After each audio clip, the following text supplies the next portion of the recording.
I'm Judy Riley, and today we're thinking about Luke 14, verses 7 through 14, honor at a banquet.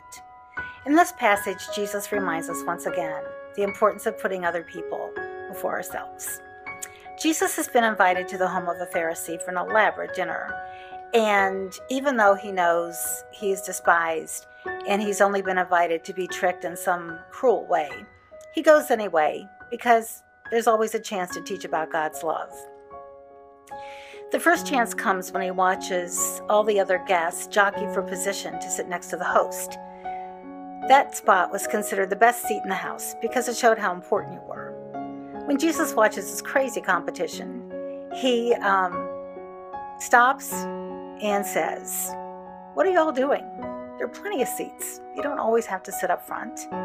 Why don't you sit in the back and see what may happen? Maybe you'll be invited up front. Maybe you will sit in a lowly position. But even in the lowly spot, you may sit next to someone who will become your friend for a long time.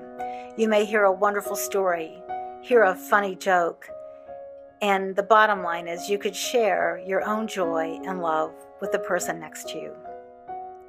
Jesus also reminds us how to become a better host. Don't always invite the people you know the best, your closest associates and friends, he says. Invite the neighbor you only wave to in passing over for lunch one day. Meet somebody for coffee who's new at your job. At a church function, sit next to someone you haven't sat with before, someone who may be shy or awkward or new. When we open ourselves up to meet other people that maybe were not in our line of vision before, and we share God's love and joy and our own hospitality and generosity, who knows how this will transform us.